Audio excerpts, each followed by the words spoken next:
Let's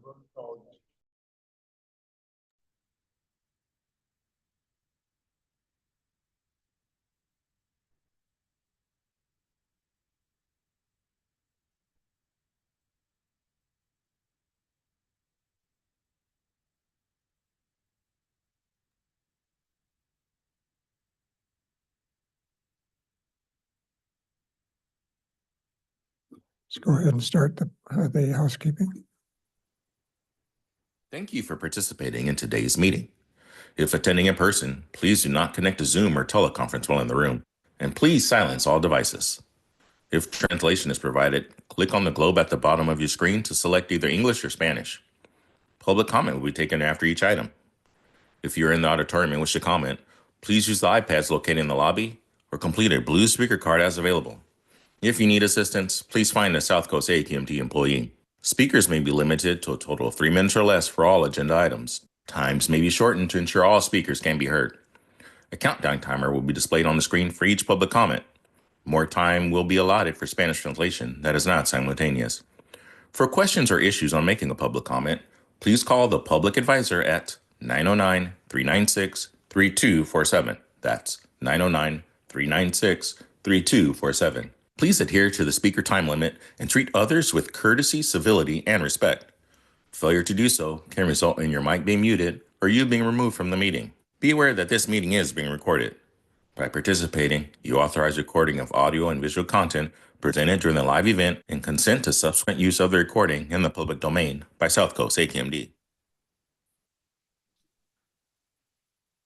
I'd like to call to order the Stationary Source Committee for February and ask for roll call. Good morning. Council Member Cacciari, Here. Senator Delgado,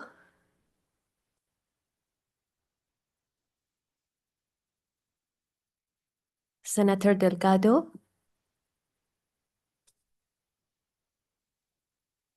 Yeah, just right there. Here she comes. Sorry, I'm here. We have a full house, so just adjust. Very good. Supervisor Mitchell, absent. Supervisor Hagman, absent. Board Member Padilla Campos, present. Thank you. We have a quorum. Thank you. I'm here also. Oh, Chair McCallum, present. Thank you. Very good. We'll go on to our first item, which is annual reclaim audit report for 2023 compliance year, and presented by David Ono, our Senior Engineering Manager. David.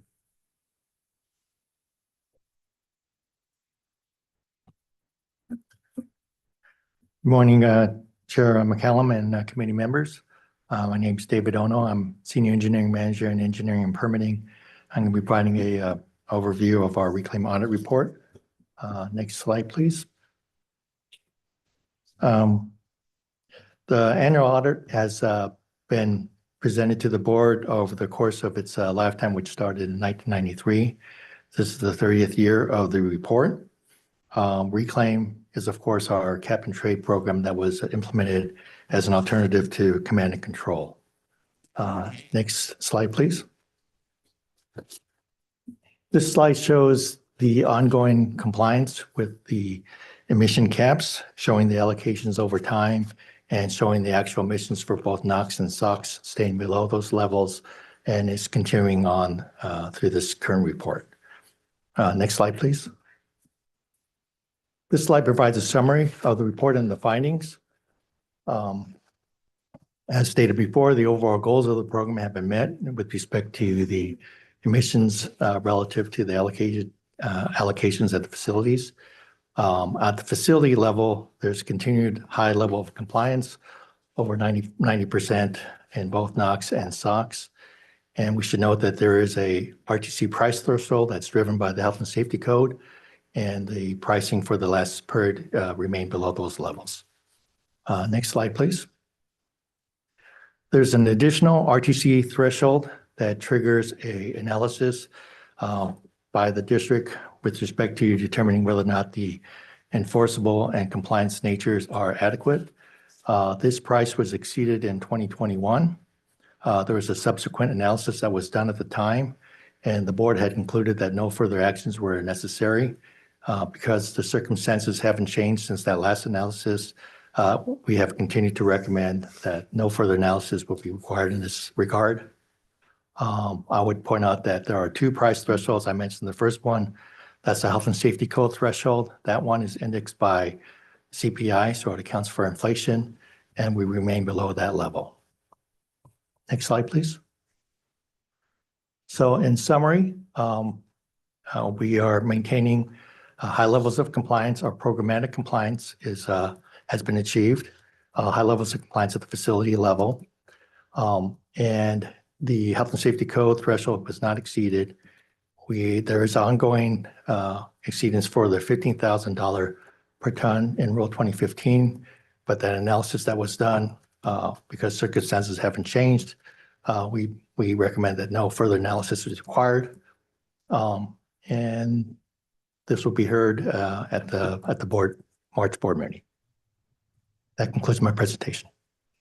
Thank you very much, David. Any comments or questions from committee members?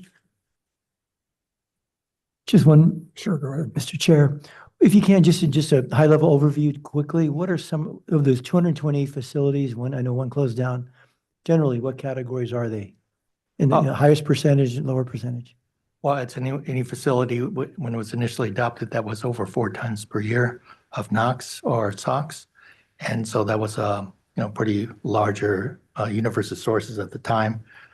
They have been declining. Yes, the type of categories. So if the public is listening, they'll know in which categories. Yeah, refineries, combustion sources, facilities that have a high amount of combustion sources. So manufacturing facilities. We used to have some of the ones that shut down, like the concrete batch plants. But all the refineries are in. Any other facility, large manufacturing facilities that have like boilers that drive the emission sources. Yeah, and I'll also add in the report itself under Appendix A, there's a full listing of each facility. If anyone does wish to want to go through what specific facilities are in, it will be in the full audit report that will be going to the board next month. Anybody else? Seeing none, is there any public comment on this item? Any in-house? Any in our remote locations? Seeing none, we have 3 online. Doug DeLong, do you have a comment on this item?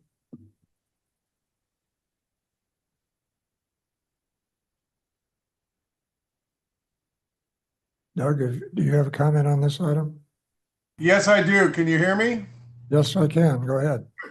I'm in Redondo Beach, and I've spoken in front of the AQMD for 25, 30 years now for clean air technologies that I represent, UV technology for printers and converters and manufacturers in the region. And we've worked together on developing ways to keep the air clean and help my customers convert from solvent-based technologies to UV technologies. And I thank you for your support on that.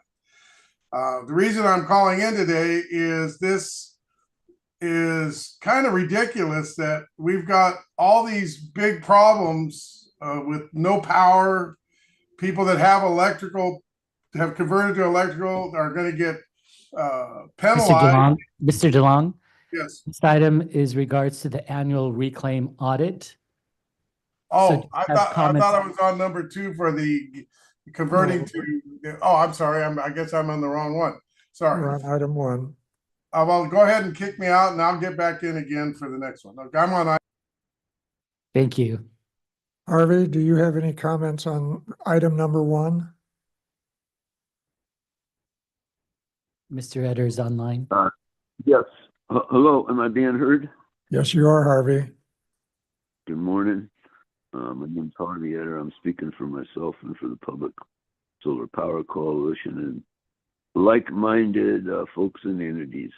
A couple of days ago, there was a report about the refineries that said the state is doing a study to take them over, and apparently there's legislation written. I'd like to find out about the status of that.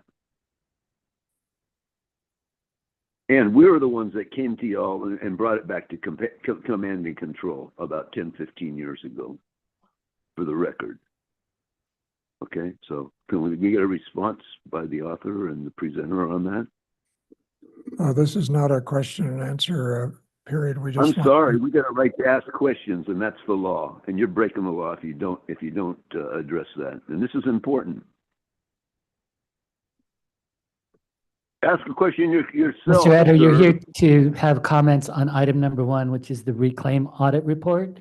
So My unless you have comment is that anything that on the there- reclaim audit report, I would suggest you save your comment for the public comment period. We'll go on to our next item. And this is item 2, dealing with the update on the proposed amended Rule 1111 and the 1121, presented by Heather Farr, our Planning and Rules Manager. Heather. Morning, Chair McCallum, members of the committee. I'm happy to be here today to provide an update on our proposed amended rules 1111 and 1121. Next slide, please. Just by way of background, both of these rules were adopted in 1978. They limit NOx emissions from space and water heating appliances. They are regulated through the supply chain, so manufacturer, distributor, installer. These rules are being amended to comply with the 2022 Air Quality Management Plan. We have identified zero emission technologies that are feasible for every type of space and water heating appliance that are subject to these rules. We have updated this committee twice, once in October and again in December. Next slide, please. Just wanted to provide some updates on what the actions we have taken since that December committee update. We have worked on increasing our outreach, including presenting to cities and our councils of governments. We developed some outreach materials, which we also sent out through the cities and chambers of commerce. We've met with stakeholders, taken in input, really evaluated and reviewed all the many comments that we've received, and are considering new rule concepts that I'm here to present today. Next slide, please. First, I want to talk about the applicability of these rules. These rules do regulate based on size of the unit, what we call the rated heat input capacity, or the BTU per hour. So for proposed rule 1111, we had initially proposed to increase that applicability to some larger sizes that are commercially not regulated, so 175,000 to 2 million BTU per hour. We're actually going to revert back to the original applicability, so units up to 175,000 BTU per hour, but we will address those larger units in a future rulemaking. For our water heating appliance rule 1121, those are less than 75,000 BTU per hour. These really are those small tank type units that you would find in a single family home.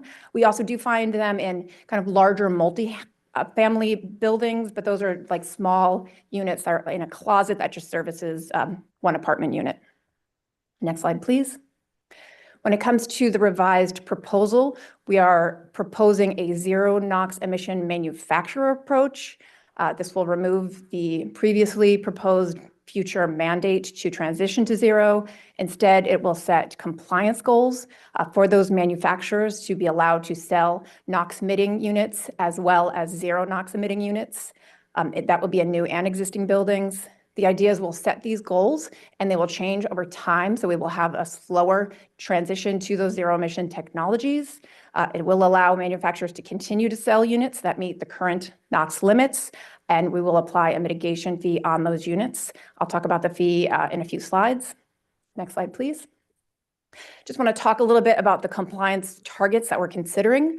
We're looking to see what is in homes currently in Southern California as a kind of a metric for where we should kind of start those goals.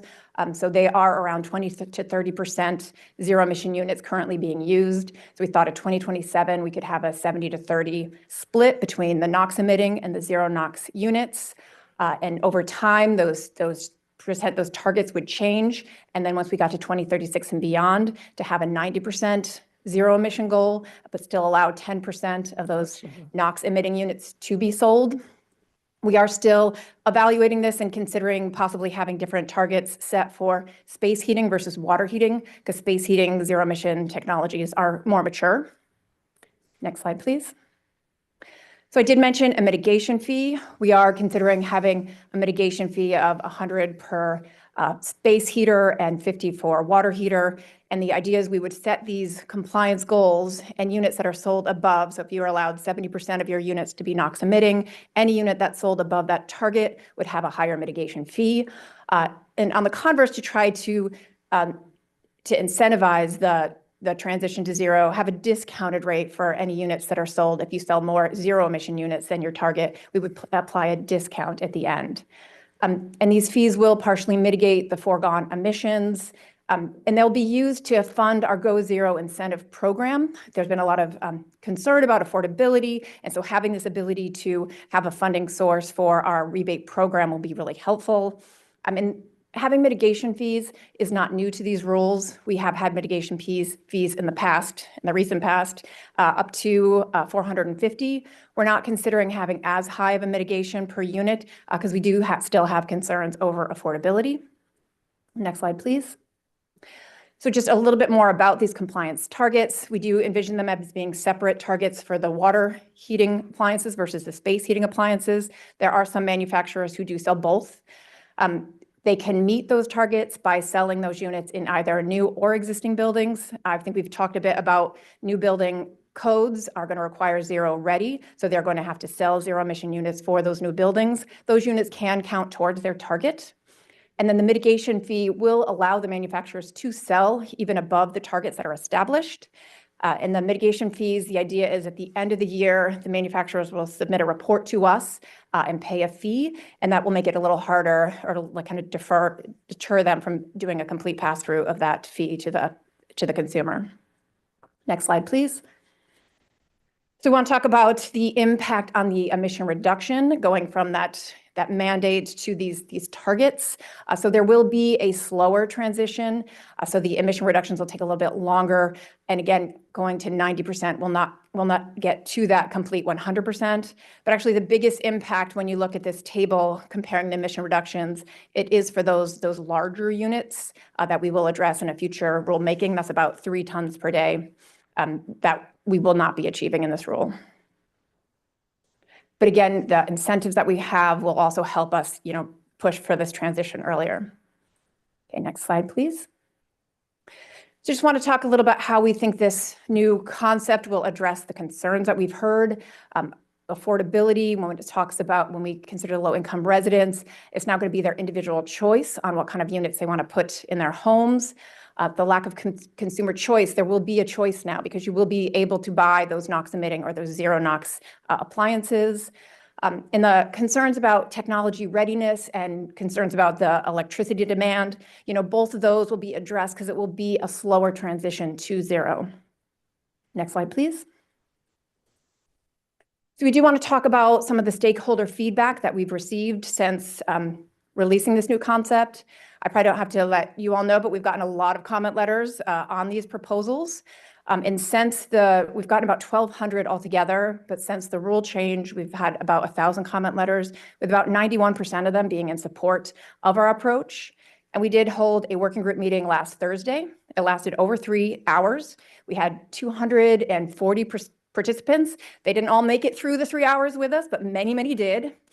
And so overall, the comments that we had, the environmental and community groups, they really do prefer our original concept, but kind of understand and support this new approach. We have talked to the manufacturers as well, who also really like our original approach because they put a lot of money and efforts into those zero emission technologies.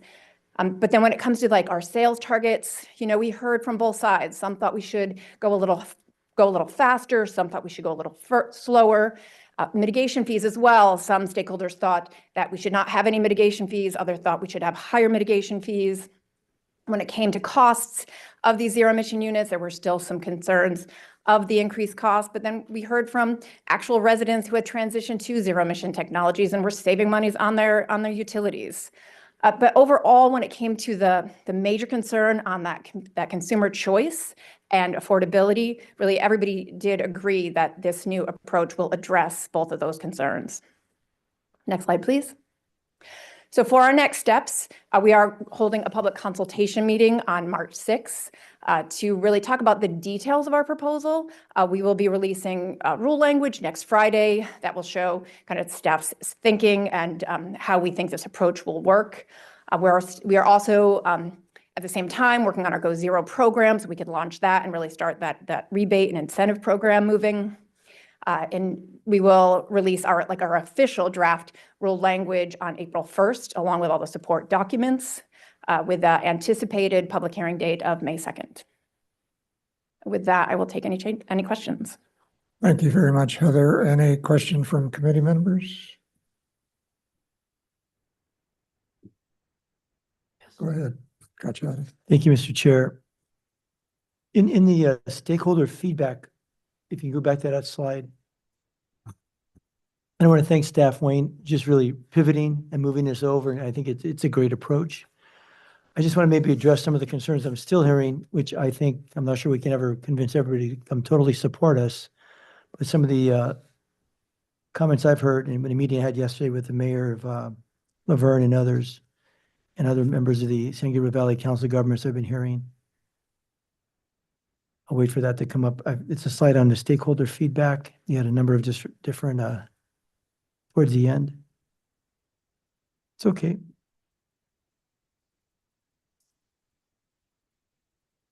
It's kind of with the costs and the mitigation fees. And so it's the raise concerns over including mitigation fees. I'm fine with that. I just want to make sure I maybe can refine this as we're doing. I agree with you 100%. Great. I just got to understand the fees and how much, a lot of people are thinking, I know, this is just be tacked on the consumer. So looking at that, and if you go back to the other slide you had, where you had the mitigation fees actually, sorry about that. I just want to be able to understand that so I can be an advocate out there for you and address some concerns. That's it. So if you can just explain these to me simply, because again, they're thinking, oh, so you're going to put this mitigation fee on a gas furnace, so I'm going to have to pay another $100 for that furnace. The manufacturer is going to pass it on.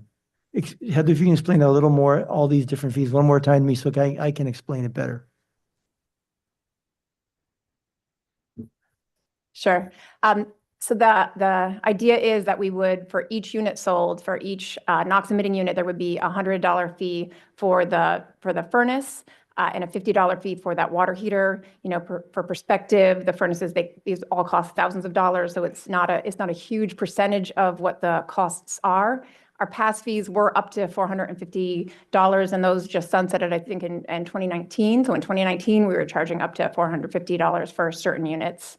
And it really will help us address the affordability concern because we can use that money to fund Go Zero. That is something we've heard that we really need that funding revenue for our incentive program. So it will really help that. And then, so that's the base fee, but anything that's sold above that, we would have an additional mitigation fee. So you're allowed to sell above your target, but you'll pay an additional amount. On the other side, if you sell more zero emission, we can give you a discount at the end of the year before you pay those fees. Okay. So on a typical gas furnace, the cost is $10,000, or I'm not sure, I haven't. Yeah, it's about $10,000. So this is about a 10% fee on that. Right. And then because we're assessing the fees at the end of the year when they've made all of their sales, we think the risk of passing that direct fee on exactly the same to the consumers is minimized because they don't know necessarily the time that they're selling that unit. It's all assessed at the end of the year. Okay. And the $500 mitigation fee for each unit sold, how do we arrive how'd you arrive at that number, your analysis? Again, I support you. I just want to be able to explain this and defend it. Right. The idea is that we would have that target and we wanted to really have a fee that was higher that would really help incentivize the manufacturers to not go over that target, to try to maximize the amount of zero emission units that they're selling, which we'd like the converse too, that if you sell more zero emissions at the end of the year, you can apply a discount depending on how much more zero emission units you did sell. And that $500 is kind of in line with what we've we've charged in the past for those past mitigation fees of $450. So it is in line with the fees that we've charged in the relatively recent past. How many manufacturers are out there for these pieces of equipment approximately? There's about 10? 10 major manufacturers of space and water heating. And is there anyone that has like 50% of the market? Are they all pretty similar or? They are definitely certain ones that dominate in certain areas that have certain parts of the market, but I could not say if there's one that has the majority of the market entirely. And these numbers will just be for what's sold in California versus nationally? Sold in our jurisdiction. Jurisdiction, South the Coast four AQMD's county. jurisdiction. Okay. And I know in a prior one, we've had technology check-ins. Again, maybe something in there, just, I know we'll do it, but after 2 or 3 years, we just kind of check in how the technology is progressing, how things are going.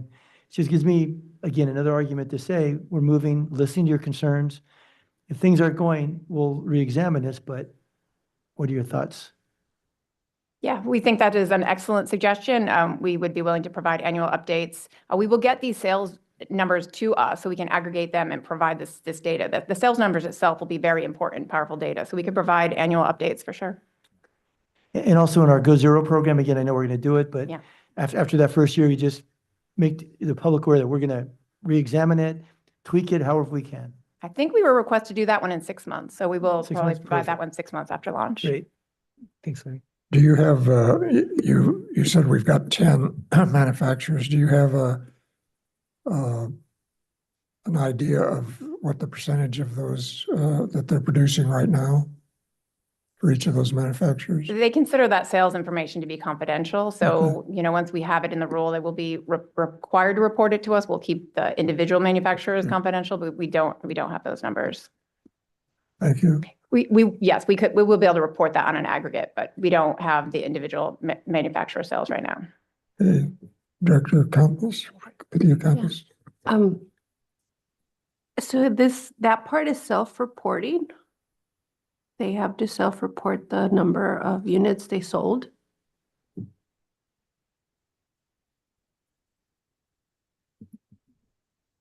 Yes, the manufacturers will self-report, but we can audit that data and verify the numbers that they're selling. Oh, there is a way for us to verify the numbers. Oh, okay. If it's okay, I'd like to ask for some more questions after comment, if that's Sure, okay. yeah. I just wanted to thank you for the presentation and just thank you also for all the work that you guys have done. We're all overwhelmed with the stuff that's coming in. I really appreciate it, though, that we've had such robust conversation. But I just wanted to thank you all for pivoting and working with everybody. And I'll have some few questions after. Okay, very good. Vanessa, do you have any comments or questions at this time? Yes, I have a question. So we were talking about the fees and I noticed that there was some questions about it.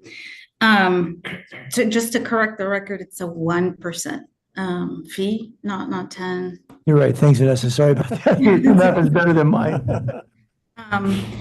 But I wanted to see if there was a way to refine the rule by creating a fee that had a nexus to patterns, to shopping patterns.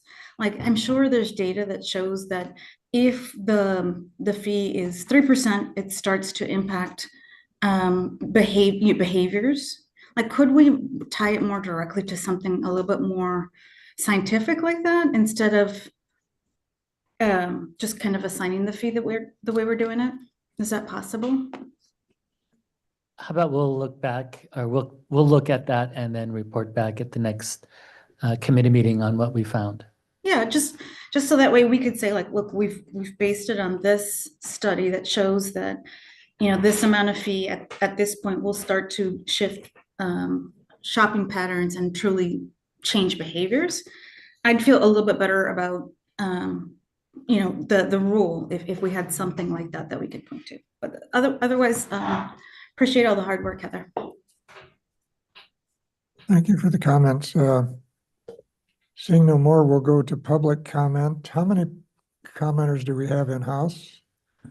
Chair, we currently have 16 commenters in-house. And we have 22 online. Do we have any in remote? Vanessa? I have 5 here. 5. Mayor, we have 34 online. We have 34 Mhm. commenters online now. Yes.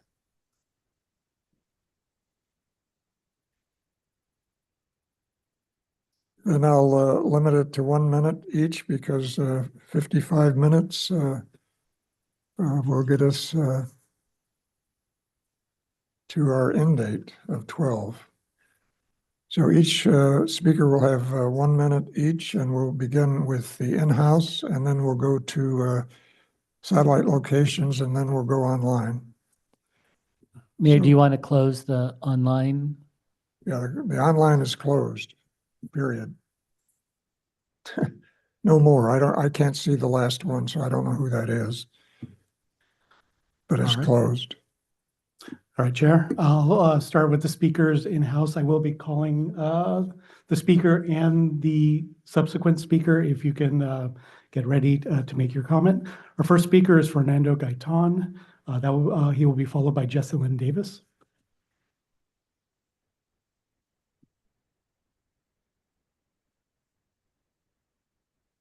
Hey, Fernando Gaitan with Earth Justice. I want to start by acknowledging all the years and hard work that staff put into this rule. We're facing a severe air quality crisis, and this rule is a key step forward. While there are those who are working really hard to kneecap this rule, we cannot let misinformation dictate policy. This rule already reflects significant compromise. Weakening it further would only undermine its effectiveness. We suggest strengthening the rule in key ways that have already been mentioned. The mitigation fee, for example, should be directly tied to actual emission reductions, actual emissions and their impact, rather than the de minimis rate. Setting fees high enough to make cleaner alternatives more cost-effective choice is the right way to go. Ensuring that fees reflect the true public health and environmental costs of pollution is something that we need to do. A weak fee structure will only encourage the status quo and fail to accelerate the transition to zero emission appliances that we need. We urge you also to pass this rule in May. Thank you for your comments. Next. Next speaker, Jesselyn Davis, followed by Kyler Chin.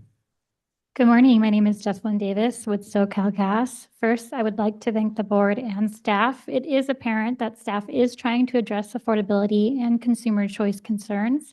However, based on the revised concept staff presented, we remain concerned that the proposed rules would still be preempted by EPCA. Additionally, stakeholders will not be able to provide sufficient feedback on the new concept until rule language is released. We look forward to the release of draft rule language and suggest that that rule language be presented to this committee for further discussion before the rules are fully taken to the board. Finally, I'd like to thank staff for clarifying at the latest working group meeting that these rules do in fact impact any facility that owns a unit which falls within the capacity size limits, and that this may include schools. Again, appreciate everyone's efforts in developing a rule that strikes a balance between affordability and emissions reductions. Thank you. Thank you for your comments. Next, Kyler Chin, followed by Obid Leon. Buenos dias, committee members. I support this rule change, and it needs to be stronger. We are retaining 3 tons per day of nitrous oxide emissions with the downgrade of the rule change, because the fossil fuel industry continues to weaken these rules. We must cut emissions to greenhouse gas emissions in the atmosphere to limit the effects of climate change and limit nitrous oxides emissions on our neighborhoods.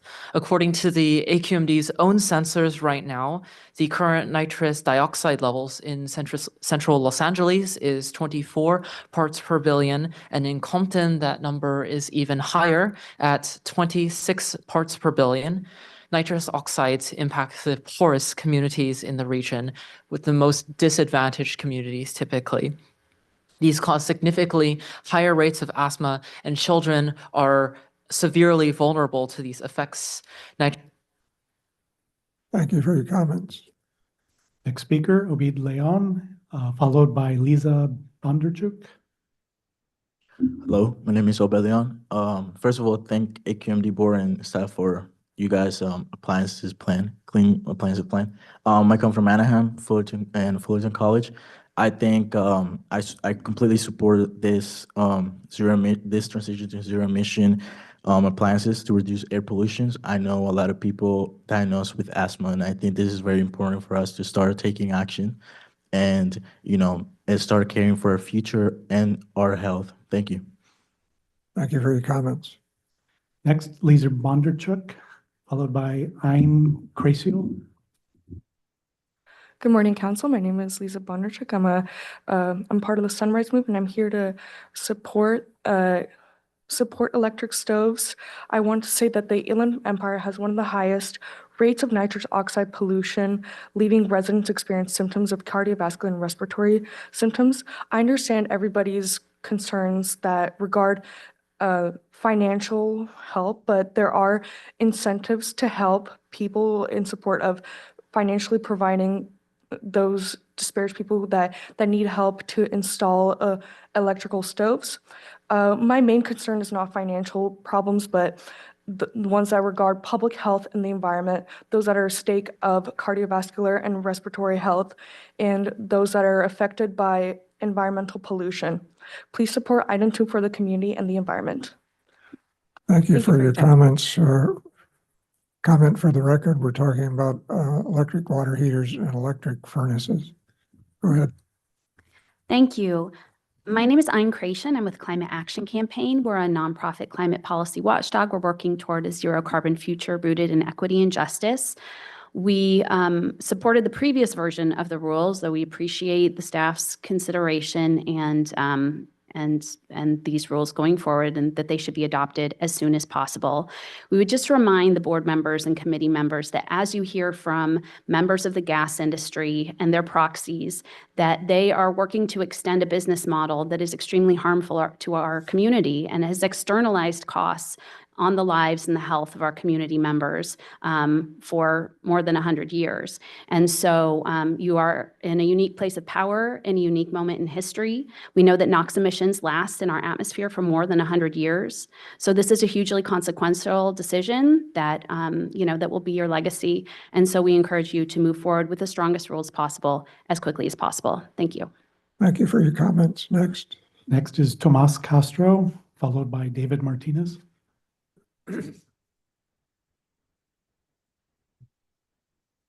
Good morning, board members. My name is Tomas Castro. I live in Irvine, and I'm here to demand that South Coast AQMD pass proposed amended rules 1111 and 1121. Our region is one of the most polluted in the country, and we lose countless lives every year to asthma, lung cancer, and cardiovascular disease. Electrification works. This board has a mandate to reduce air pollution by making it easier for 17 million people to adopt electric appliances. Furthermore, there are rebates available for working families to use in order to electrify. The Hero and Go Zero programs provide up to $8,000 for families to cover the cost of electrification. Heat pumps are also 3 to 5 times more efficient than gas. Even if concerns about costs, disingenuous as they may be, were true, I would ask the board why industry is asking you to prioritize their profits over the countless lives these rules would save. Thank you. Thank you for your comments. Next, David Martinez, followed by Chris Chavez. Mr. Chairman, members of the committee, my name is David Martinez, and I'm with Climate Action Campaign. I ask that you not delay in adopting these rules. This is one of the largest emissions reductions that this agency has proposed in decades. We need these rules to lower emissions, to improve air quality, and to save lives. These rules have been in progress for over a year, and we cannot further delay. You have received hundreds of emails in support from individuals and organizations across the South Coast region. They support these rules. We support these rules, and you must as well. I ask that you strengthen the proposed rules by moving up the targets, by increasing the mitigation fees, and that you pass them in May. Thank you. Thank you for your comments. Next is Chris Chavez, followed by Andrew Reich. Good morning, Chris. Good morning. Chris Chavez, the Coalition for Clean Air. We want to convey our continued support for Rule 1111 and 1121. It needs to be said, however, that these rule amendments have been significantly weakened. Under the current concept, nearly 40% of the anticipated emission reductions will be deferred or worse, foregone entirely. That means that the district would be already on track to miss its 2037 AQMP commitments by half a ton per day. Yet despite this, it is absolutely vital that these rules get passed in May. We do support strengthening the mitigation fee by tying them to public health costs. If we're going to call them mitigation fees, they should actually mitigate. And secondly, we believe that the zero emission sales standards should be higher, 50% in 2027. This would send a strong market signal in support of zero emission equipment. Let's be clear, the new rule concept prioritizes flexibility to the detriment of the agency's mission in public health, but these rule amendments are still an important step in bringing clean air to Southern California. Thank you. Thank you, Chris. Next. Andrew Reich, followed by Jeff Rake. Hi, I'm Andrew Reich. I'm from Windsor Square. I've been making the hour drive out here a bunch of times since 2017 when I first sort of became aware of how important this board was. And I've been so impressed always by the staff and just their ability and to answer questions and their knowledge. And they've been working on these rules for over a year and have heard from a range of stakeholders. Many compromises have been made. I feel like I wish these rules were still stronger, but I don't think you'll ever really satisfy the gas industry. They want to be able to keep these polluting appliances in our homes, forever. I have a heat pump and an induction stove, and these are better products. So if I was selling the fuel for an inferior product, I would fight pretty hard as well too. But I'm just sort of urging you to stay the course and listen to your staff and to pass these rules in May. Thank you. Thank you for your comments. Next is Jeff Rake, followed by Paulette Light. Hi, my name is Jeff Rake. I'm from Los Angeles. I suffer from asthma and cardiovascular disease. I take 2 inhalers a day, 2 additional medications every day of my life, almost certainly caused by fossil fuel burning appliances. It's probably too late for me. I'm going to suffer from these diseases for the rest of my life. I wouldn't be surprised if they take my life eventually. But it's not too late for my children, all of our children, grandchildren. I urge you to do the right thing before it's too late. Thank you. Thank you for your comments. Next up is Paulette Light, followed by Jennifer Cardenas. Hello, I'm Paulette Light, and I have never been before this committee before, and I'm honored to be here. I drove an hour because I'm also concerned about air quality. I'm mostly here, though, to commend this committee and the staff. Watching and listening to the analysis, the consensus building, the considerations of all stakeholders involved, it's impressive. And at a moment of time in our governance and our world that feels chaotic and feels like things are sold to the highest bidder, I urge you to support 1111 and 1121 and vote on it in May, if nothing more than to show that process and consideration and good governance works. Thank you very much. Thank you for your comments. Next. Next, Jennifer Cardenas, followed by Helen Eigenberg. Hello, everyone. My name is Jennifer Cardenas. I'm with the Sierra Club, and I'm also a resident of the Inland Empire. As an organizer, one of the things that we see is the impact of all these warehouses surrounding homes. But I support Rule 1111, 1121, because one thing that this rule will do is create the inside of homes safe. It's already difficult for these kids to even have a day at the playground because they have to check for air quality. They shouldn't have to check for air quality inside their home. This rule will prevent that. And we will have safer homes for kids.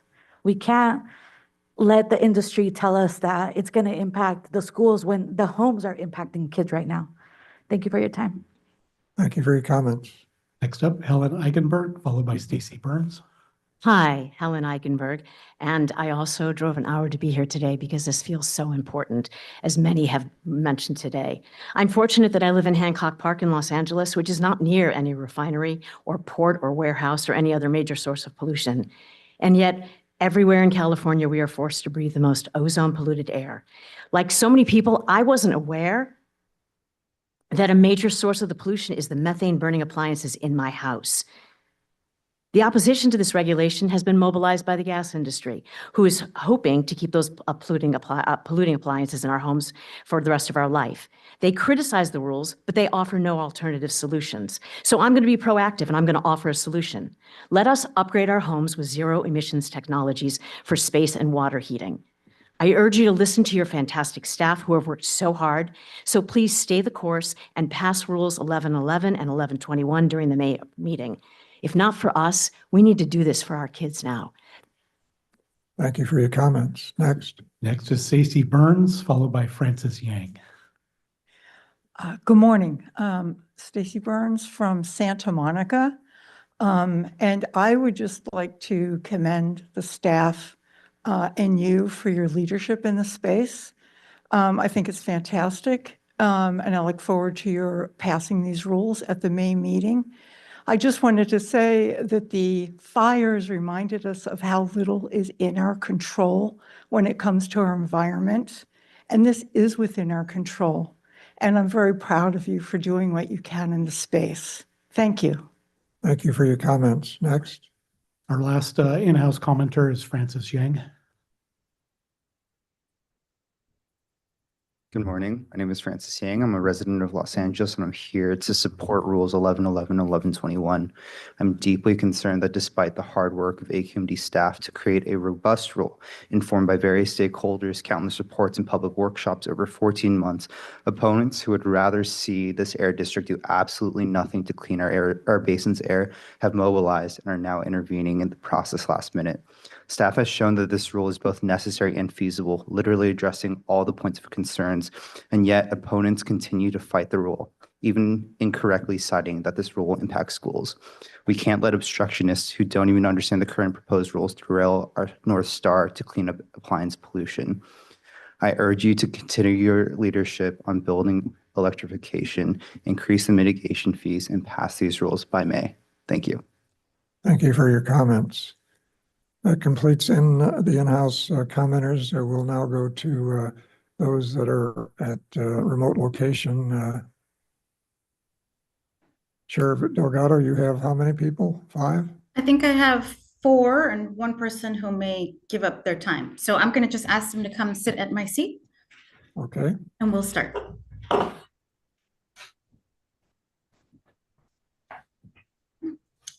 Hello, my name's Michael Rockamus. I'm from LA Climate Reality Project. Thank you, Chair. Thank you, Board. I think the solution you have come up with in terms of increasing flexibility is very elegant, and it has addressed all the concerns about affordability and feasibility.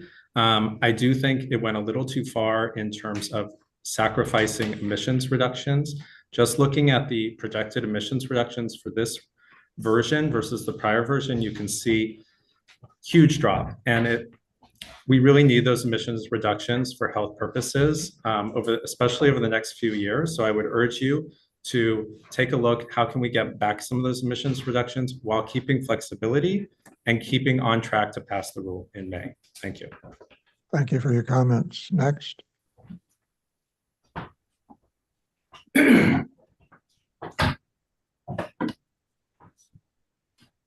Good morning, Committee Chair McCallum. Thank you, Chair Delgado. Pete Marsh from Long Beach.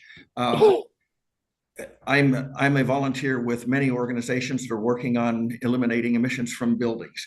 I'm speaking today on behalf of a contractor who wasn't able to make it, Andy McNamara, the principal and co-founder of Carbon Zero Buildings. He's a design build general contractor specializing in retrofitting multifamily properties with heat pumps and heat pump water heaters. They've converted over 1,100 dwelling units in the South Coast Air Basin from gas to electric, about 30% of their statewide total. They retrofit about 150 apartment units statewide per month. They don't install any gas burning equipment. They focus every project on growing the property owner's bottom line. So I know you hear daily how changes like this rule are unaffordable. Their real world examples show the opposite. Owners can't afford not to switch to emissions-free energy. They help their clients monitor energy use and cost, and they uniformly save money. These rules align very well with nationally evolving building design principles, and they're the most cost-effective and equitable approach to phasing out nitrogen oxides and other emissions. Please pass them. Thank you for your comments. Larry, Yes. can I just get the gentleman's information on the contractor he referenced? I'd like to contact him. Yes. The staff, thank you very much. I can email that in, but it was Andy McNamara, Carbon Zero Buildings. Thank you. Next.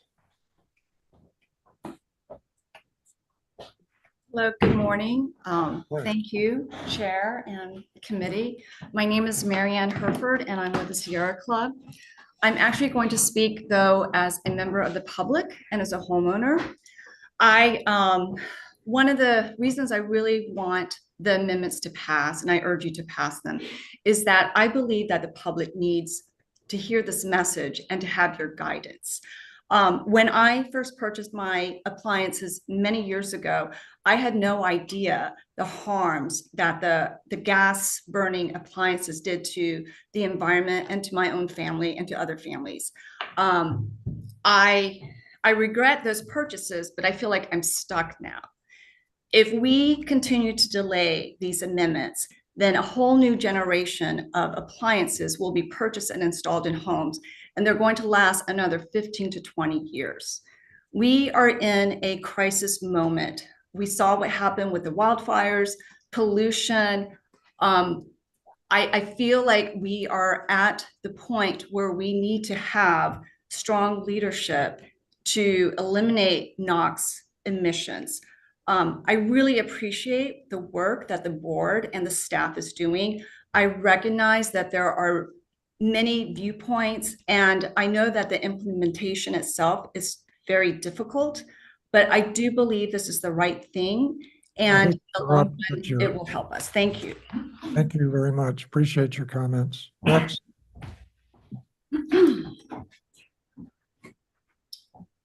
Good morning, Chair Delgado, Committee Chair, and members of the Stationary Source Committee.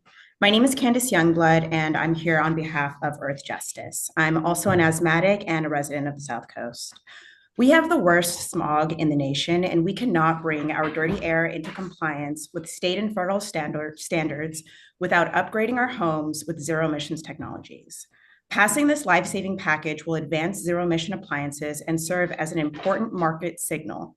Staff has spent well over a year considering stakeholder input, and this current package reflects a lot of compromise. Despite that, the gas industry and their lobbyists continue to push for weakening and delaying these rules. For them, it does not matter when you vote on these rules or what shape and form they take. They will be deeply threatened by any rule that requires them to curb their deadly emissions because their entire business model depends on it. They will not be satisfied until you give up on protecting our health. But we must not allow ourselves to be pulled back to a polluting past. We must continue. Thank you very much for your comments.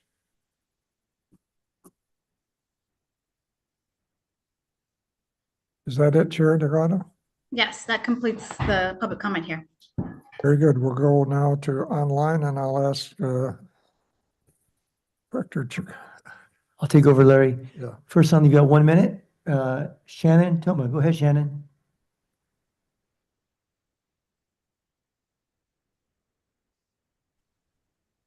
Hi, can you hear me? Yes. Hi, my name's Shannon. I'm from the unincorporated area of LA County.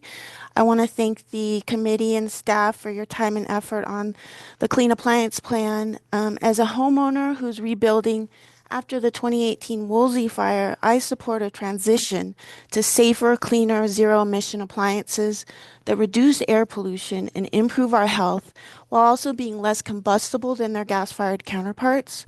Actually, I'd love to see an even more aggressive proposal that supports increasing zero-emission sales targets to at least 50% in 2027 and at least 75% by 2029.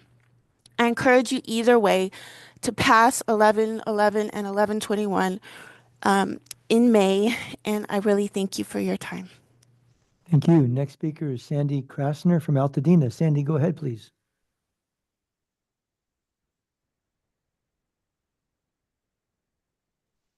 Go ahead. Hi. My name is Sandy Krasner. I'm a resident of Altadena. Our house is intact, but we've been awash in toxic smoke, and we've seen the devastation of the fires, which were clearly made worse by greenhouse gas emissions. My wife has asthma, so this has been particularly challenging. I support the amendments regarding the transition to zero emission space and water heating. They're not perfect, but they're a major step in the right direction. The needed technologies are available. They're cheaper than the gas-fired alternatives, and they're certainly cheaper than continuing to breathe polluted air and exacerbating the effects of the climate change. Throughout Southern California, and particularly here in Altadena, we should be building for the future, not rebuilding with 20th century technology. I should say we're also trying to make an effort here in Altadena to make sure that the rebuild is done with electric appliances so that we won't have these problems with gas. Thank you very much. Thank you. Next speaker is Wendy Strack. Wendy, go ahead, please. Good morning, Chair McCallum and members of the committee. On behalf of the Association of California Cities, Orange County, we wish to express our concerns regarding these proposed rules. First, public awareness of these rules remains extremely low, and many residents who will be directly affected are still unaware of the changes. Second, we have concerns about the electrical grid's capacity to handle the increased demand that would result from widespread electrification. Third, the financial impacts on residents remains unclear, and firm commitments regarding rebates and incentives are not yet known. Fourth, natural gas remains a critical resource for ensuring energy reliability and redundancy. We need to be careful about limiting access to natural gas without a reliable backup plan, which could leave residents vulnerable in times of crisis. We respectfully request that the committee release the updated rule language with sufficient review time, secure firm commitments for rebates and incentives before implementation, conduct additional public outreach to ensure those affected are. Thank you, Wendy. Next is Al Sadler. Welcome, Al. Hello, good morning again. Thank you to the staff for all the work they've done on developing these rules. I do support rules 1111 and 1121 to try to have cleaner air here in our air basin. And the target that they presently have for the next 2 years is nothing more than present, so that's not very helpful. I suggest that mitigation fees on gas appliances should be proportional to their NOx emissions rather than just a blanket per unit emission or fee. I was very glad to hear the statement from Pete Marsh because I've wanted to hear more actual case histories from people who have converted from gas to heat pump units. One speaker at the last working group meeting said that she had hardly noticed an increase in her electrical bill after converting. And there was a comment letter from one of the water heater manufacturers that there'd be cost savings from people converting. Thank you, Al. Welcome, and go ahead, Peter Whittingham.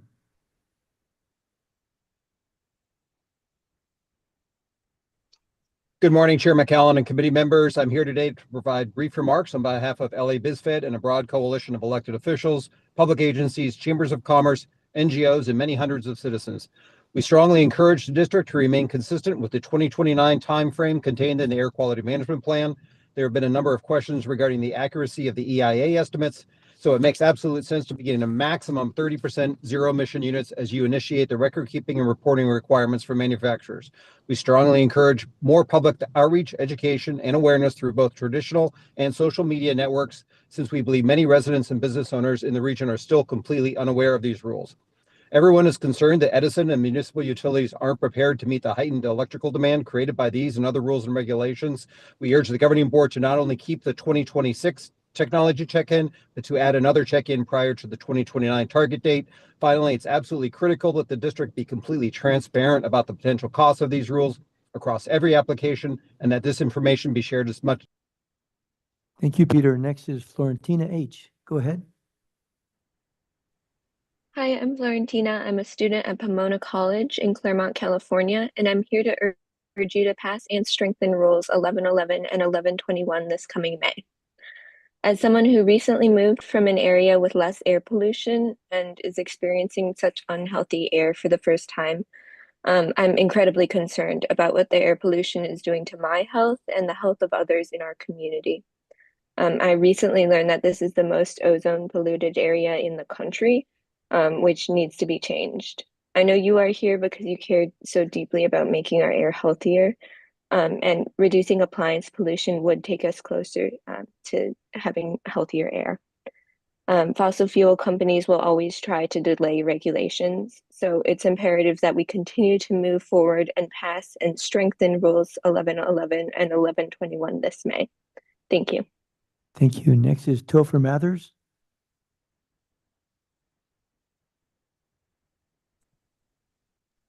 Good morning, Chair Delgado, committee members. My name is Topher Mathers. I'm with Active Sanger Valley. Active HV has placed specific focus and energy on advancing our mission in high-need disadvantaged communities that suffer most from the intractable challenges facing the county. Most relevant to this committee meeting, exposure to air pollution. As you all know, our region has the dubious distinction of having the most ozone-polluted air in the country. High rates of asthma and other respiratory illnesses, as well as cognitive impairments, some cancers, and even obesity have all been linked to exposure to high levels of air pollution. The cost of these health disparities, particularly long-term chronic illnesses such as asthma, is billions in associated healthcare and diminished productivity to Los Angeles County. That is why we, as a community-based organization, strongly support moving forward with Rule 1111 and 1121. We would like to commend staff on their hard work and tenaciousness. They developed a proposal that will address a significant contributor to our local air pollution. This set of regulations are the result of many collaborative discussions and a lot of compromise with the fossil fuel industry. We urge you to continue. Thank you. Next is Michael Corbett.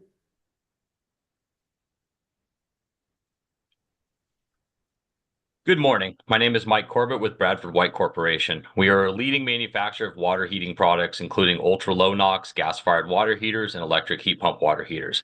We are concerned the proposal would penalize manufacturers for failing to meet the district's set targets.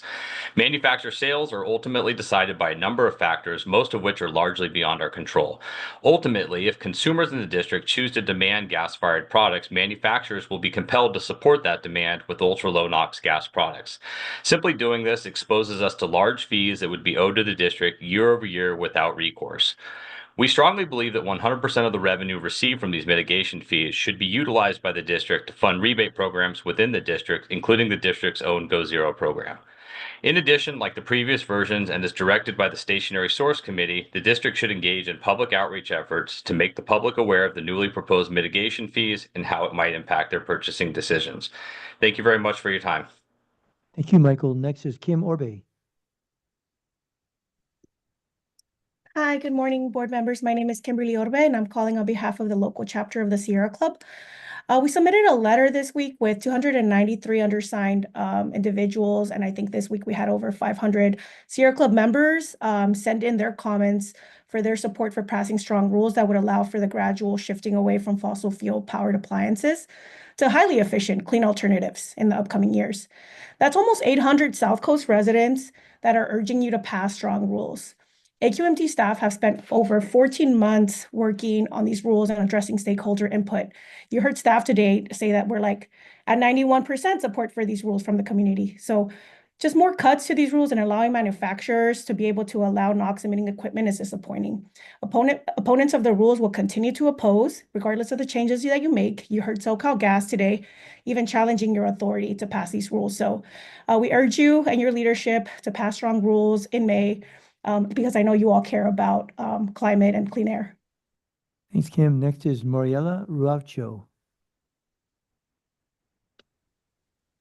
Hi, my name is Mariela Racho from the American Lung Association. We are supportive of Rule 1111 and 1121 in its original form and urge you to strengthen the current proposal even further by requiring 100% zero emission in earlier years because it will provide needed health benefits to the region earlier. According to our State of the Air report, the SoCal region has the worst air quality in the country for ozone. This rule could provide important NOx emission reductions that would also reduce NOx ozone in the region. The prior proposal was stronger, and we would like to see it maintained. Thank you. Thank you. Next is Omri Gusenhoven. Hello, this is Amory from Pomona College in Claremont, California. In the hometown where I grew up, I witnessed the detrimental effects that air pollution from the 2023 Canada wildfires had in my community and on populations whose health was most vulnerable. Implementing zero emission technology in places as fundamental as our own homes is a vital step forward for securing the safety of the health of Southern California citizens. Giving up on these proposals is to deny future generations the right to clean air and healthy lives. As a student here, I'm deeply concerned for the well-being of the community I've found and grown to love, and I'm confiding in you today because I know that you care about the security of our community. I'm grateful for your dedicated staff that has worked so hard on these regulations and understand that many compromises have been made, but I'm urging you to support and strengthen rules 1111 and 1121 in May and to place people over profit. Thank you for your time. Thank you. Next speaker is Dylan Plummer. Can you hear me? Yes. Great. Members of South Coast Air Quality Management District Stationary Sources Working Group. My name is Dylan Plummer. I'm a campaign advisor for the Sierra Club's National Building Decarbonization Campaign. On behalf of our tens of thousands of members in the region, I'm testifying today to urge you to stay on the course and pass Rules 111 and 1121 during the May meeting. As the Trump administration attempts to dismantle federal environmental and climate policy at the behalf of polluting industry, it is more critical than ever that regulators like yourselves move forward with regulations to keep our region and our country on track to fight the climate crisis and harmful air pollution. The South Coast Air Quality Management District and California must continue to be leaders in this climate. From public health advocates to environmental justice organizations, the support for this rule is only growing. We've already submitted over 1,000 comments in support between our coalition, and this support is only growing, like I said. Please listen to the people, not fossil fuel corporations, and act quickly to strengthen and improve these rules in May. Thank you for your consideration. Thank you. Next is Nihal Srinath.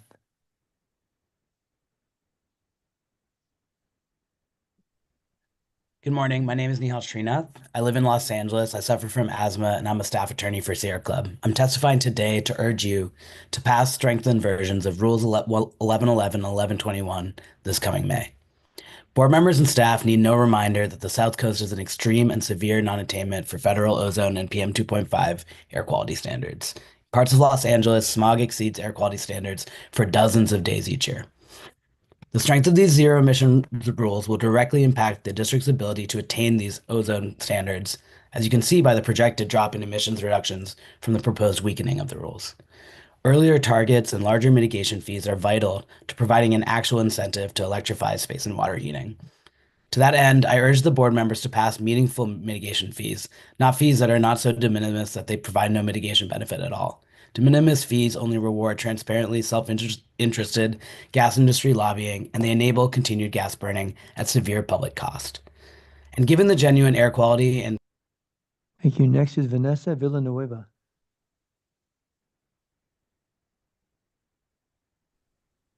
Hello, my name is Vanessa Villanueva, and I am a member of the Sierra Club and have lived in the IE most of my life. We urge you to stay on course and pass rules 1111 and 1121 during the May meeting. Any delays really will only cause more further harm on our health as a community. And our region already experiences pollution levels that are outrageous due to warehouses and rails in our community. Some homes actually lack adequate cooling systems and are extremely vulnerable to heat. These rules really are going to save lives and just improve our quality of life long term, which we all hope and desire. So thank you for making these efforts, and thank you for having me. Thank you. Next is Jed Holtzman. Jed? Thank you very much, Chair and members. I want to thank staff for their work. My name is Jed Holtzman from RMI. I want to urge you to please pass these rules without any further delays. It's past time to start reducing this large pool of pollution. I want to support Chair Delgado's suggestion to develop a stronger foundation of behavior change for your fee. The real cost of the pollution over the lifetime of these units, using the Air District's own numbers from the most recent staff report, is about $850 for water heating and $3,025 for a new furnace. We're not advocating for that level of fee, but want to be clear that a $50 to $100 per unit fee on this equipment is neither significant to the price tag nor significant to truly mitigating the emissions. Also, I want to say there's a ton of money out there. We just conducted an incentive stacking analysis, And using the lowest end of the range for each incentive found that low-income households can save between $2,500 and $4,200 without the federal incentives even existing when choosing an air source heat pump over a traditional furnace and AC system. We'll send those numbers out to you, and thank you. Thank you. Next is Roman Borsellino. Good morning. Can you all hear me? Yes. Great, thank you. My name is Raman Borsellino and I live in Hollywood. I come before you as a resident of Los Angeles, concerned about the acute air pollution problems in the region. I come here worried that despite the threat of climate change and fires, air pollution will only get worse. I know that this committee, the governing board, and the staff deeply care about combating smog pollution. That is a marked difference from the opponents of this regulation who have been mobilized by the gas industry. They hope to keep polluting appliances in our buildings for the rest of our lifetimes. They criticize these rules but offer no solutions. They probably don't care that I spent several hours in urgent care this week having to get my throat examined. Board members, I urge you to stay on course, to continue your leadership and do right by LA citizens like me, and pass rules 1111 and 1121 during the May meeting. Thank you very much. Thank you. Next is Marie Lubers. Marie?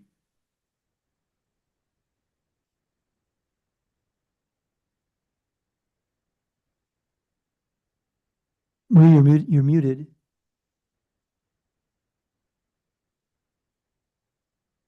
Marie, you're still muted. Yeah. Hi. Thank you, Chair and members, for your work. I live in Tustin. I'm asking you to pass PAR 1111 and 1121 on schedule in May. Restore the weekend proposal to its original strength. We are facing an accumulation of toxic particles and toxic chemicals in the air and in most of the products we are buying and consume. Which is impairing the health of citizens and costing money to the whole society. Cancer rates for people in their 40s are escalating. My son, who lives near Riverside, had his wife die to brain cancer, and she was 42. The same son has a daughter who has asthma.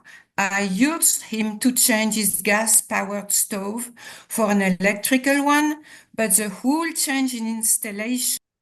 Thank you. Next is M&M Mechanical. Go ahead. Good morning. Thank you guys for your time.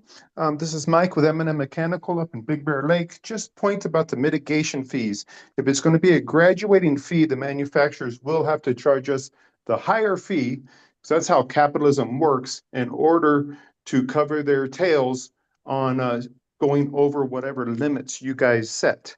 And the other issue I have is who decides these overburdened areas who gets more money from these net zero programs? It appears to me, Altadena, Pacific Palisades, they're kind of overburdened. Are they going to be getting any help from these fees that we're charging?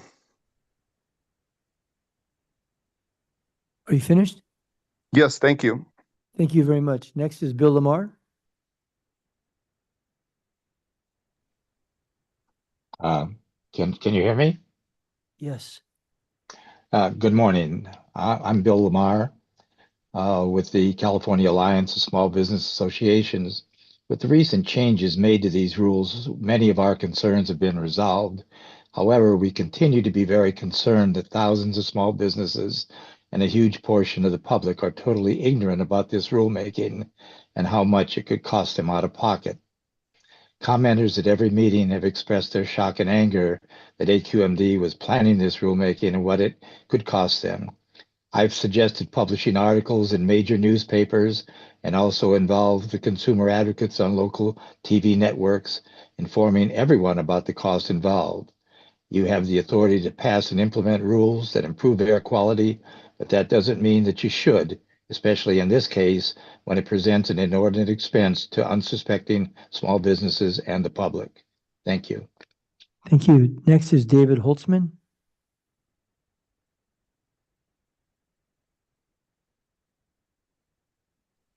Hello. David Holtzman. I'm a resident of Burbank, excuse me. And yes, I have served on the hearing board there. I gotta say, it is really nice to see government doing something to protect public health and the environment now, and properly considering economic and stakeholder concerns.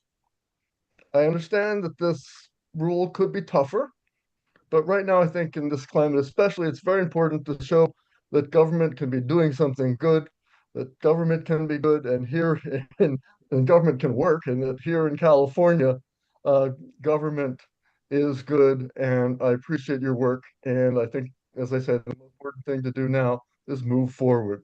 Thank you. Thank you. Next is John McKenna. Hello, thank you for the opportunity to speak. My name is John McKenna. It's terribly disappointing to see these rules modified in a way that reduces their effectiveness as a result of misinformation, disinformation, and industry and gas utility pressures. I lived in Los Angeles for 5 years and suffered through many poor air quality days that I could feel in my lungs. I urge the Air District to approve and pass the strongest appliance rules possible. The cost of doing so will be far outweighed by the benefits, and these benefits will uplift disadvantaged communities the most. The cost of inaction is far greater than the cost of no action or insignificant action. We already have proven and widely adopted technologies to make the transition. The workforce is ready and growing, and costs will continue to come down as adoption increases. I urge you to do what is necessary to urgently protect our air, our health, and our collective futures. We do not have the benefit of time. Thank you. Thank you, John. Next is Harvey Etter.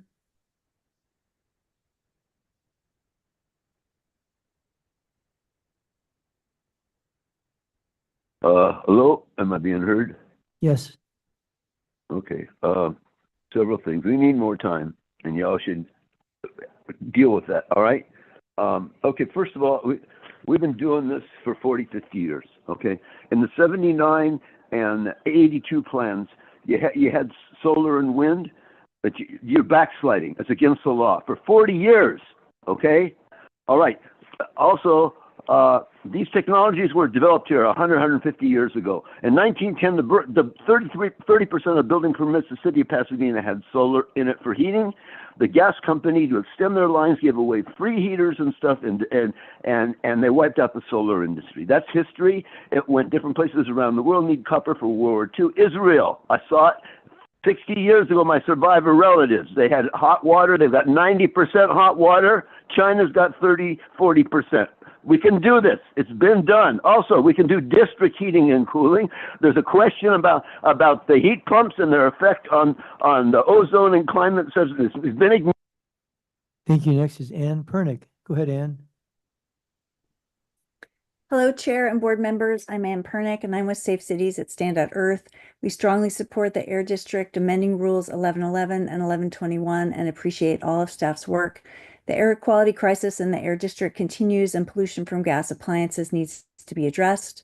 And at the same time, new analysis from RMI shows families could save significantly by switching to clean electric heat pumps with combined incentives. We are concerned that despite the necessary benefits to air quality and the data on affordability, the proposal has been getting weakened. There are some modest technical fixes that will dramatically improve this, including moving the 50% percentage target to 2027 and increasing the mitigation fees. It's also crucial to expand the applicability to return to more ambitious reduction goals or take other steps to return to the more ambitious goals. Please make these goals the robust ones the region needs and pass them in May. Thank you. Thank you. Next is Nicole Lugo's phone. Hello, board members. My name is Nicole, and I'm a resident of San Juan Capistrano. I'm here today to ask you to not delay and pass 1111 and 1121 in original form on schedule in May. We know the health impacts from NOx pollution, and as a mother of a child with asthma, I ask that you move forward with a plan that protects children and adults alike. Electrifying residential appliances in the South Coast region would make a significant impact in the quality of life for years to come. I urge you to do the right thing. Please do not weaken 1111 and 1121 and allow a faster track to zero emissions. Thank you. Thank you, Nicole. Next is V. Nguyen. Hello, my name is V. Nguyen. I'm a pediatrician and calling on officially as the chair of the Environmental Health and Climate Change Committee of the American Academy of Pediatrics, California. We support a strong 1111 and 1121. I'm really lucky to be a pediatrician. I get to kind of speak on behalf of kids. I just want to remind everyone, especially all the ones making decisions, is that kids can't speak up. And so that's why I'm here to speak up on behalf of our region's children's. And just to know that my own clinic, the border fire, 6,000 acres burned, it created chaos, and indoor air pollution and wildfire smoke creates chaos for children and their families. So if we want to talk about costs, inhalers cost, ED visits cost, ash, wildfire smoke, particulate matter costs, grandparents having cardiac disease and not being able to care for my patients costs. So please think of the children when you're trying to think about passing 1111 and 1121. Thank you. Thank you, Doctor. Next is David Merritt.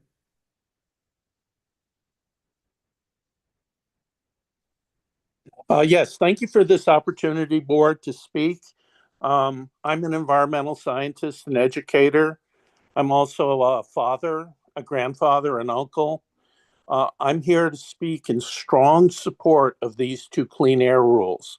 I've lived most of the last 40 years in EJ communities of Riverside, which is where I raised my children. We need to move as fast as possible to eliminate all sources of indoor NOx emissions. Thank you. Thank you, David. Next is Wayne Mai.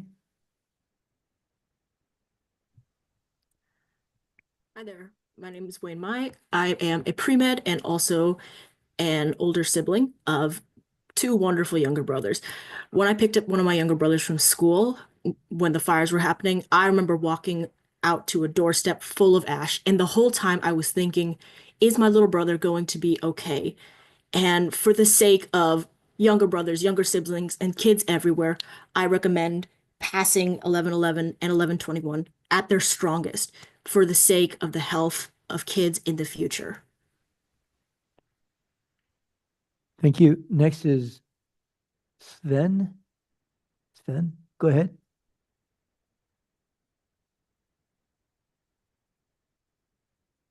You're muted. It's S-V-E-N. I can't tell if that's exclamation or an L or an I. Svenel, go ahead, please. You're muted. We'll go to the next one is Tony Cerna. Tony, go ahead. Hello, can you hear me? Yes. This is Tony Cerna from Evergreen Action, and I'm in support of the rules and want to encourage the Air District to consider higher mitigation fees, especially for those that are out of compliance. I think this could be done in a variety of ways to increase those fees steadily over time, or to have a higher fee the further that a manufacturer is out of compliance to really get them to comply with these targets. Because the emissions reductions that you note in your presentation are really only come about if people are complying with those target numbers and getting to that 90% sales target. If they're not, because the mitigation fees aren't high enough, then we will not see those that air quality improvement. So there could be self-ratcheting systems so that the fees automatically go up as people are further out of, as manufacturers are further out of compliance, to make sure that compliance is achieved and that the air quality is improved. So thank you very much. Thank you, Tony. Our last two speakers, and we've got Matt Vespa, Earth Justice. Matt, go ahead, please. Hi, good morning. Matt Vespa with Earth Justice. Like many others that spoke today, I ask that the rule be strengthened by increasing the mitigation fee and accelerating the targets. If choice is going to be the orienting principle of rules 1111 and 1121, then the rule should be designed to better account for the harms the choice to buy a polluting appliance has on the surrounding community. Buying a new gas appliance locks in years of NOx pollution. The health costs of this pollution are significant and not close to being captured by the proposed mitigation fee. People can make their choice, but do not force others to bear the costs of the harms from that choice. To put this mitigation fee in context, as was mentioned, the $100 fee on gas heaters is only about 1% of their total cost. On top of that, SoCalGas gives up to $1,500 in rebates for an average-sized gas furnace. It is all the more important with federal incentives now at risk to have strong mitigation fees, strengthen this rule, and pass it in May. Thank you. Our final speaker is Wilmington Team. Wilmington Team, go ahead, please. Hi, my name is Laura. I'm with Communities for a Better Environment. CBE urges you to recognize the health benefits to our region, which depend on adopting rules 1111 and 1121 so that we can clean up appliance pollution. We encourage the staff to increase and accelerate compliance percentage targets for manufacturers and the mitigation fees be consistent with emissions impacts, taking into account the incurred public health costs and non-energy benefits. We encourage the rules to incorporate tenant protections and also to collaborate across jurisdictions, such as the City and County of Los Angeles and the California Energy Commission's Equitable Building Decarbonization Program, so that the Air District can demonstrate strong leadership as regulators and also increase benefits to community members. Thank you. Thank you very much for all of the public comments that we've received. First of all, I'd like to compliment staff on all their hard work in what they've done on this rule so far. Also on the, we asked for an unprecedented outreach on this rule, and staff responded and went out to the public. And as a result, we got a lot of comments back from the public on the original rule. And it was clear to me and to staff that if we stayed with the original rule, it would not pass, and we would not achieve any reduction in NOx at all. So we decided to switch to the current rulemaking, which gives the public a choice and also provides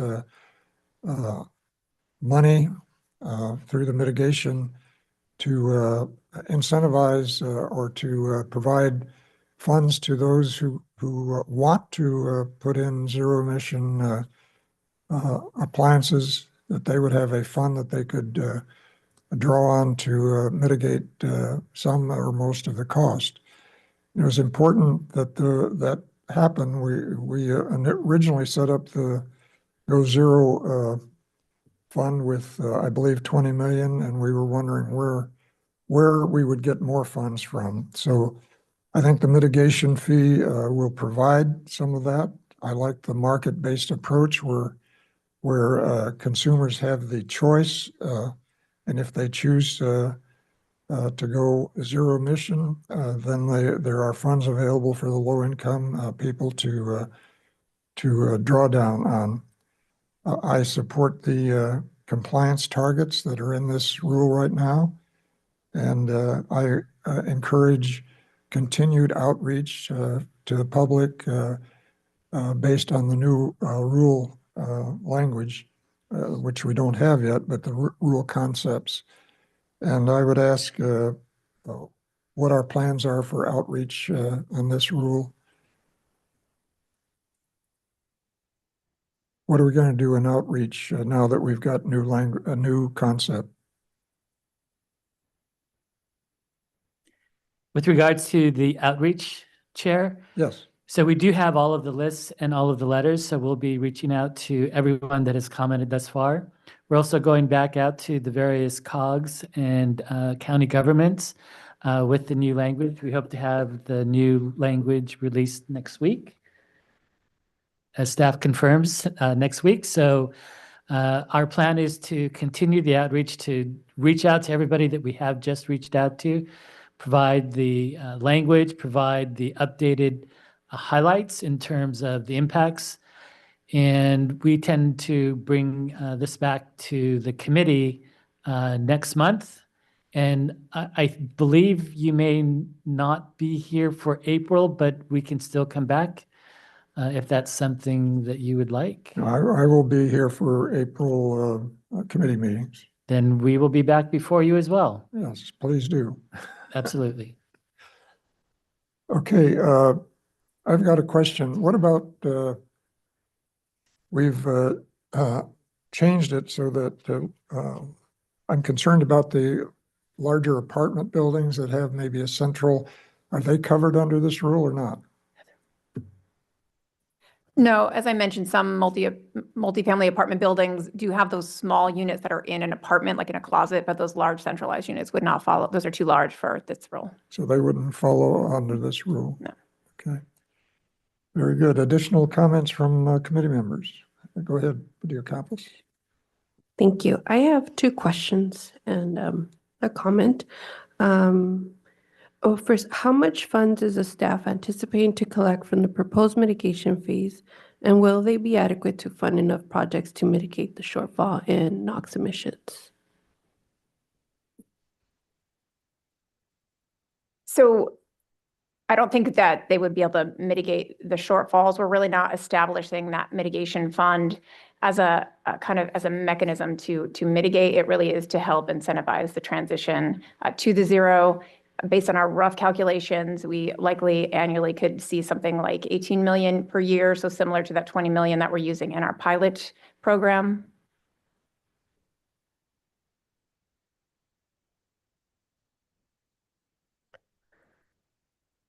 Maybe we can talk a little bit more about that. So it's not really to mitigate the emissions, but more to help with the transition for folks. It's a combination of both.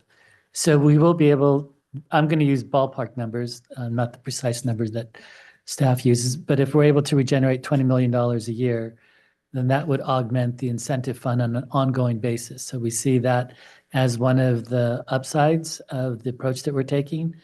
And then we've talked about the original mitigation pool that we would also be able to expand into.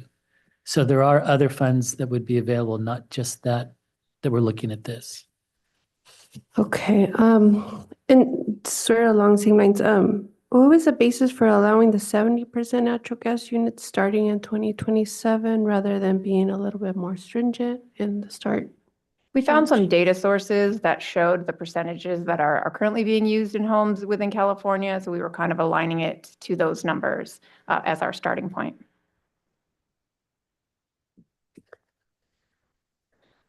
I guess overall, I was hoping that we would have had, like, I understand why we did this, right? To balance affordability and choice. And we heard a lot about people's healths and the impacts and why we need to continue to think about NOx emissions or overall improving the air quality, right? So that's why, hoping this would have been a little different.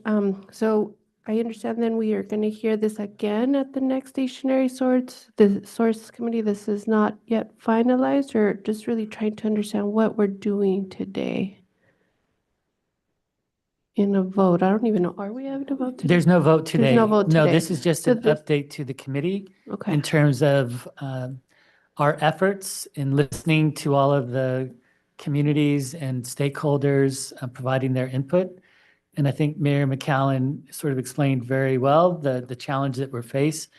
We obviously want to have a rule that passes the board. We didn't ever want to put the board in a position where you're having to decline a rule that we're bringing I forward. understand that too. So we're trying to provide confidence in terms of listening and looking at the rule and then reaching back out, trying to let people learn about the things that we've done. We hope to take away the arguments that you've heard. Mm-hmm. Those key arguments, consumer choice. There is consumer choice now. And we're trying to do it in a way that does preserve emission reductions. The challenge is always a balance between how much you can do and affordability and all of those factors. We're trying to find that balance that gets us the maximum amount of emissions in a cost-effective manner that makes it reasonable for people to adopt and to implement. I understand. I think I agree with a few speakers today about, and even Mayor McCallum, about the need for outreach and education. Because if we're talking about consumer choice, we won't know what the best choice is unless we understand sort of what we're trying to get at. I sort of compare it to the crisis again of silicosis, right? Folks are asking for a certain rock that is killing the workers that cut this rock. And I think if consumers knew how dangerous this rock was for the workers, then we wouldn't be asking for it. I sort of feel the same here. This the education, the need to understand what we're sort of doing to ourselves when we don't choose the electric product. So I think it is our responsibility to continue that education, even though we've changed it this much. So I hope that we can continue to do that in some form. I do think it as an air quality district, it is our responsibility to ensure the information's getting out. So I hope I made sense.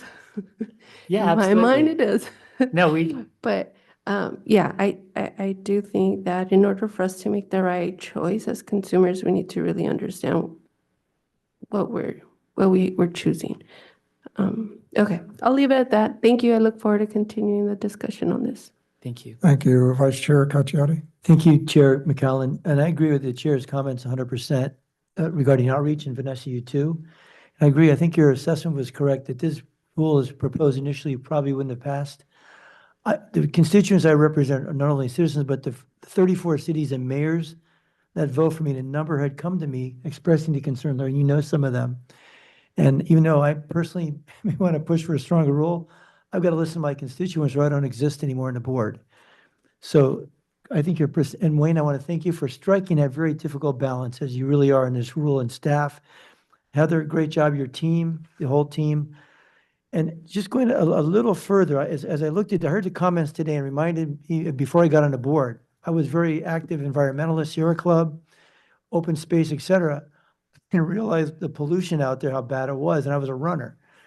So after the comments of educated adults, college degrees, I was saying, quote, I wasn't aware of this. I wasn't aware of it years ago.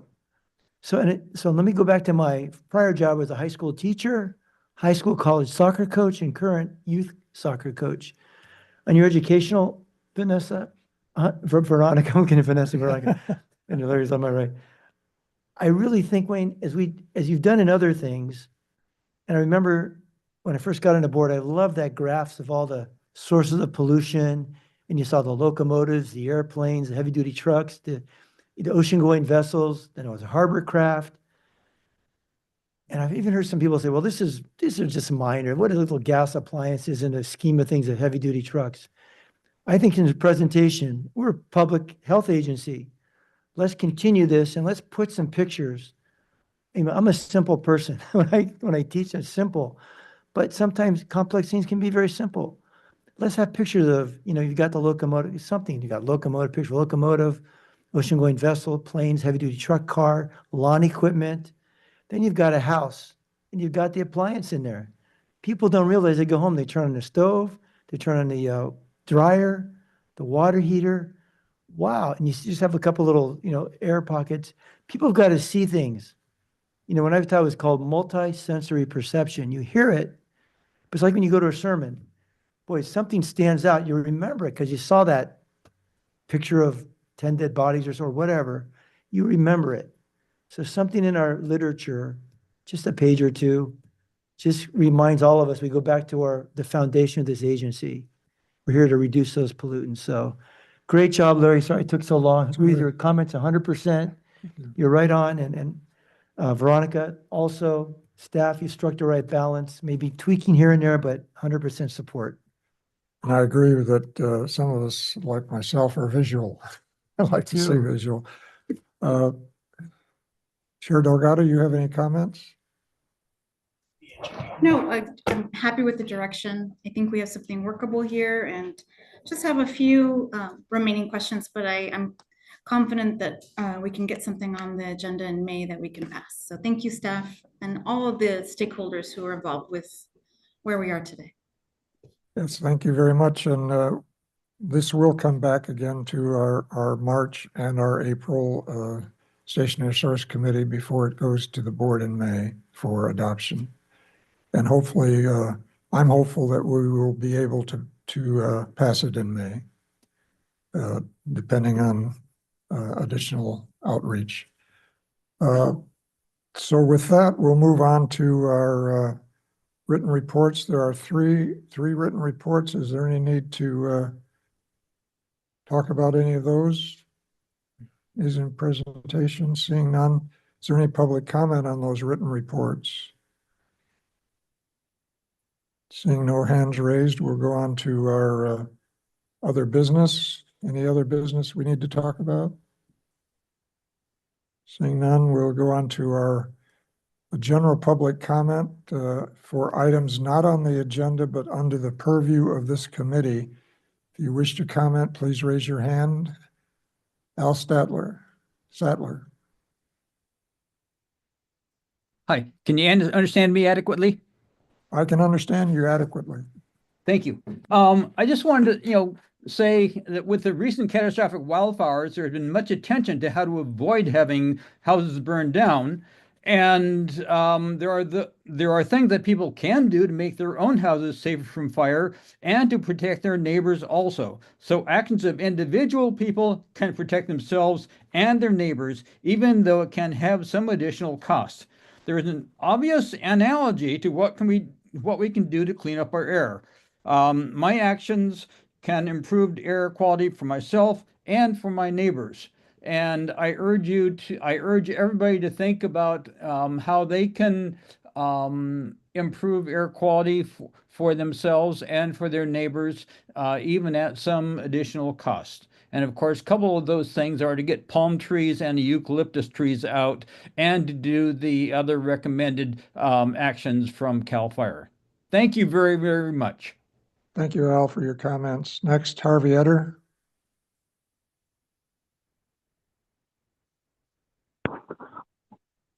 Hello, am I being heard? Yes, you are, Harvey. Please go ahead. My name is Harvey Etter. I'm the founder and director of Public Solar Power Coalition under 50 years. And speaking for myself and like-minded folks and entities, okay? Talking about taking care of the fires and whatnot. Okay, I'm in Santa Monica. When I was 9, I had was in the hospital. What is it? Not asthma. Anyway, I was 9 and 18. I went to I forget what it was for. It's anyway. I had pneumonia twice. All right, from air pollution. All right, and the pleurisy. They had to drain my lungs. Anyway, so.